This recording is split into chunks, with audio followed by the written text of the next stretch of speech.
का नाम है। मान नेक्स्ट टूल है रेक्टेंगल। रेक्टेंगल आपको पता ही है, वो एक शेप होती है रेक्टेंगल एंड सर्कल।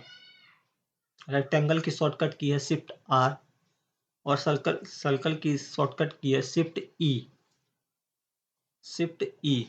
तो सबसे पहले हम रेक्टेंगल के बारे में समझ लेते हैं। रेक्टेंगल हमारा इस तरीके का शेप है, जैसे किसी भी चीज को हमने इस शेप में देनी होती है, इस तरीके से। आप यहाँ से इसका बॉर्डर वगैरह भी चेंज कर सकते हो।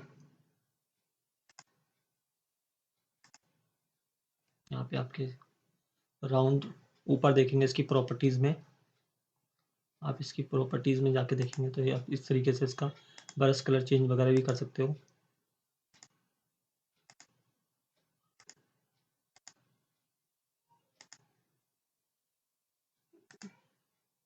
इस तरीके से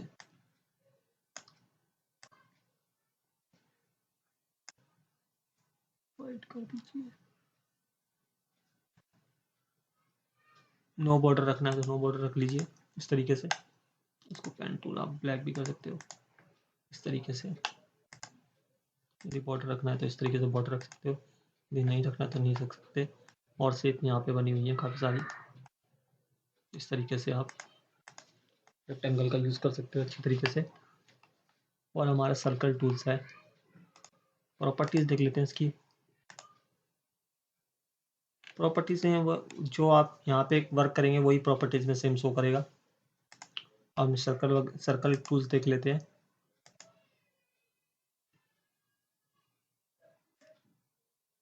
सर्कल टूल भी सेम ही है।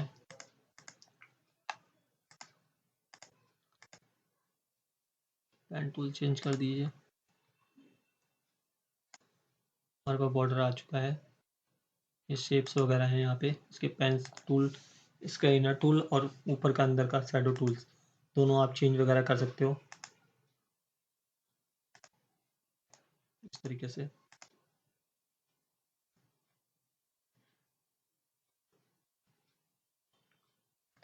इस तरीके से आप सर्कल और रेक्टेंगल का उपयोग किया जा सकता है।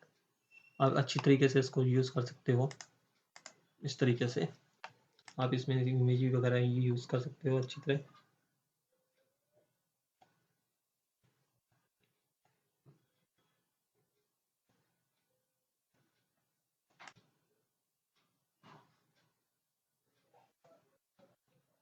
इस तरीके से आप पिक्चर वगैरह को भी इसमें ड्रॉ करके आसानी से लगा सकते हैं। बस इसमें यही है। आज हमने जाना रेक्टेंगल और सर्कल टूल्स के बारे में। बस इसमें कुछ यही नहीं है, जब हम आगे वर्क करेंगे धीरे धीरे करके करेंगे तब इसमें आप अच्छी तरह समझ जाओगे कि हम कहाँ किस तरीके का यूज़ कर सकते हैं। तो आज इसके टूल्स के बारे में यही है।